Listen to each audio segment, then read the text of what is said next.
bawat bata ang makapag-aral. At ang edukasyon, ang pundasyon nila para makamit ang magandang kinabukasan. Pero para sa ilang mga mag-aaral ng Casili Elementary School sa Rodriguez, Rizal, hindi biro ang literal nilang dinaraanan. Matamasa lang ang karapatang ito. Ang eskwelahan po namin Casili ay 2 hours walk from Wawa Dam. So lahat po ng teachers ay manggagaling po sa bayan. Ang mga estudyante naman po dito sa school ay nanggagaling sa iba't ibang kabundukan din. May mga estudyante kami dito na 1 oras pa ang lakad galing po sa kanilang pinanggalingan. Ang mga estudyante namin ay may mga rin kami mga kinikater na mga batang medyo galing sa isang tribo, sabihin nating dumagat. Yun. Pero sila ay naka-integrate naman sila sa regular students naman, hindi naman po sila separate. Ang mag-iinang Jenny, Daisy Jane at Danny Jane, 10 kilometro ang layo ng bahay mula sa paaralan. Si Daisy, 13 gulang na, habang si Danny Jane, 8 taong gulang lamang. Tuwing umaga, maagang gumigising si Nanay Jenny para asikasuhin ang mga anak. Why? Nire-review muna niya ang mga assignment nila bago sila bihisan.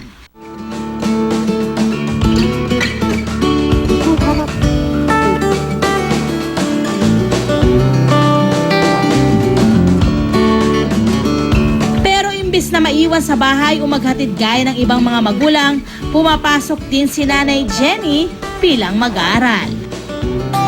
Dahan-dahan.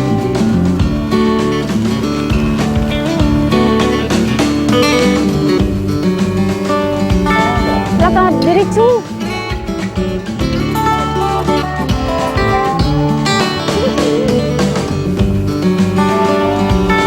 Basa damit mo. Taas mo yan.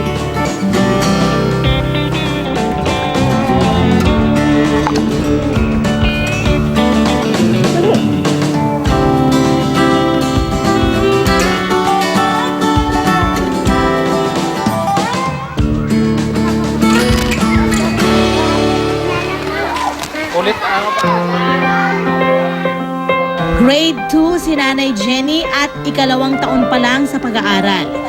Ang mga anak naman niya, kapwa na sa grade 3. Hindi raw nakapag-aral noon si Nanay Jenny dahil sa kakapusan sa pera at maagang pag-aasawa. Bakit daw matanda na ako nag-aral? Patapos, wala pa akong uniform, sabi niya, bakit hindi naman bagay sa iyo yun ganyan mag-stabilize? Sabi ko, ang sagot ko sa kanila po, bakit hindi naman kayo ang magbili ng gamit ko eh. Hindi, yung una ko, mga 1 linggo, pinaisip ko po, nahiya ako ngayon, mabawasan ng hiya ko. Hindi bali, sabi ko sa wine ko ng mga kabataan dyan, basta ituloy ko pag-aral ko. Bahala na sila. 34 years old na si Jenny, habang ang kanyang mga kaklase, 8 taong gulang pa lamang. Malaki man ang agwat ng edad nila, hindi raw ito pinapansin ni Nanay Jenny dahil mas mahalaga raw sa kanyang matupad ang pangarap para sa kanilang pamilya. Huwag sila matutos.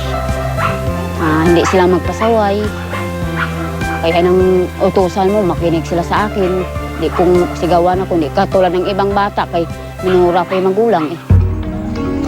Ang mahabang paglalakbay, isa lang sa mga pagsubok na hinaharap ng mga estudyante sa Casili Elementary School. May mas malala pa silang problema. Ang mababang antas nila sa reading comprehension. Ibig sabihin, nahihirapan ang mga estudyante na intindihin ang kanilang mga babasahin. Bahay ng mga lola. Malamig, amoy pinipig, malinis, sa talangka, tulya, isda. Bakasyonan, masaya, sariwang ang hangin. Nakita talaga namin dito kung ano yung dapat namin i-improve. Yung reading, kasi talaga dito, parang hindi namin masasabi na lahat ay nakakabasa. Sa pag-aaral namin, nasa 36% ng aming mga students ng grade 4 to 6 ay non-readers or struggling readers sila. Ang nakita rin namin, isa sa mga dahilan, poor nutrition, insufficient food. Yung mga bata kung pumapasok, minsan wala silang almusal. Yung baon naman nila, nakikita ko, puro lang kanin. Pagka tinuturuan, gutom nga sila at marami nga silang hindi nakakonsentrate. Dahil sa lumalalang problema sa nutrisyon sa paaralang ito, ang good news na isipang mag-abot ng tulong sa pamamagitan ng pagdadala ng masusustansyang pagkain. May fresh milk, rice meals, at nagtulong-tulong din ang mga magulang sa pagluluto ng masasarap na pagkain mula sa mga sangkap na aming dala. May manok na mayaman sa protina, papatalas ng isipan.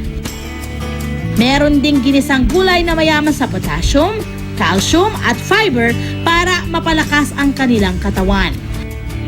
Matapos ang ilang oras sa paghahanda, all set na ang libreng pagkain ng mga bata. Pero bago magkainan, isang sorpresa muna ang aming ibibigay sa pinaka-senior na estudyante ng eskwelahan. Okay, si Mami Jenny! Palakpakan naman po natin. O, pwede ba pumunta dito si Mami Jenny? Kasama po ang kanyang 2 anak. Si Nanay Jenny, nahihiya pang kunin ang kanyang mga regalo. Sige na, Nanay! Pasasalamat namin yan sa determinasyon mong makapag-aral at pag-aralin ang inyong mga anak. Mayroong mga sapatos para sa mga bata, bags, notebooks at panluto sa bahay. Para din hindi mabasa ang mga gamit ng mga estudyante, binigyan namin sila ng waterproof bags. Maya-maya lang, kainan na.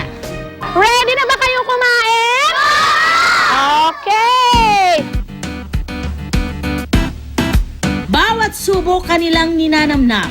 Naway sa munti naming paraan ay nakatulong kaming mabusog kayo para mas ganahan kayong matuto.